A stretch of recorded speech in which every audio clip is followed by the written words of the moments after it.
Alright, here I am doing my workout, Christmas edition, although it was technically a couple days after Christmas.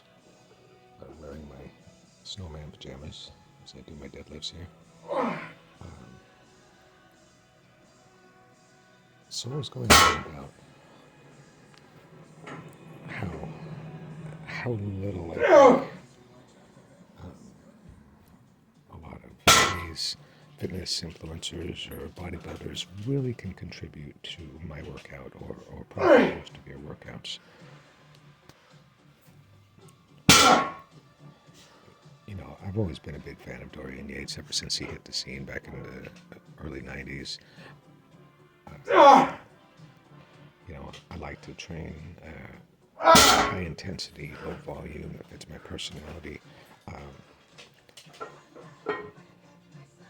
You know, I want to use more volume and maybe not go quite as deep on every single set. That's fine too, you know. And I think that's the point. We have to kind of find out what works for us. But there's always going to be a balance. Volume, intensity, frequency. Lots of intensity, going to have to decrease the volume and the frequency. Lots of volume, going to have to decrease the intensity. You know, some people do volume and frequency. Yeah, the intensity, you just can't maintain it, otherwise you never recover.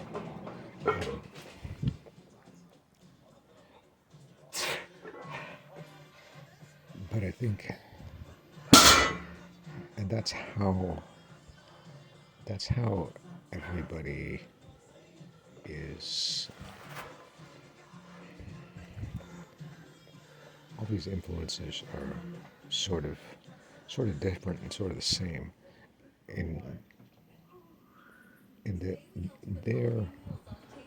they're preaching their philosophy. And you know, should you do explosive movements or should you do slow and controlled? Should you do high volume or low volume, high intensity or low intensity?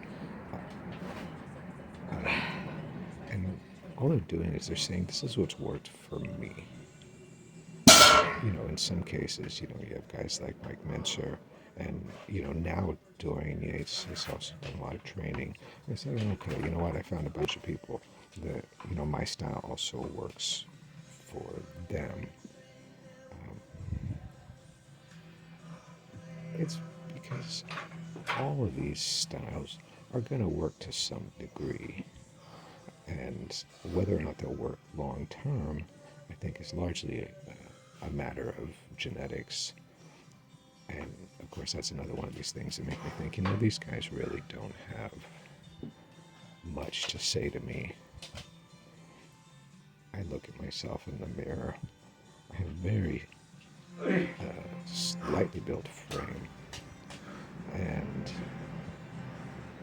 sometimes, you know, I was just thinking this morning, I was like, Jesus, you know, I look at my arms and my legs, and it's a wonder I can put up as much weight as I can because I'm very, very thin.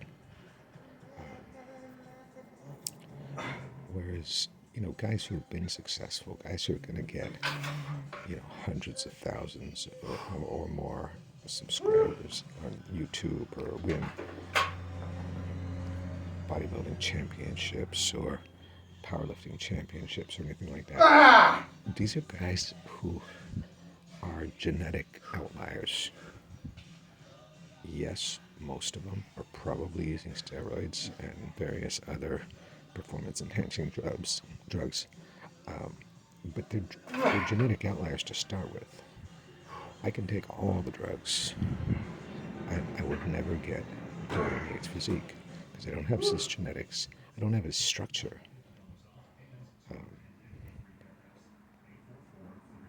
If Dorian Yates wants to go for a bike ride, he would never beat me up a mountain because he doesn't have my genetics and my structure that lend themselves to doing that kind of work. So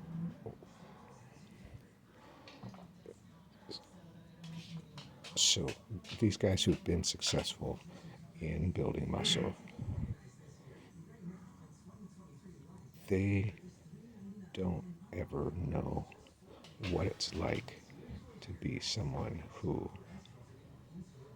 has the type of body that I have.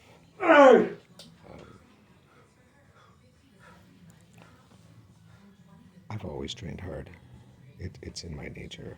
I like it. Sometimes my form hasn't been the best, um, but I always like to push hard. Pushing hard right here on my chin-ups. Um,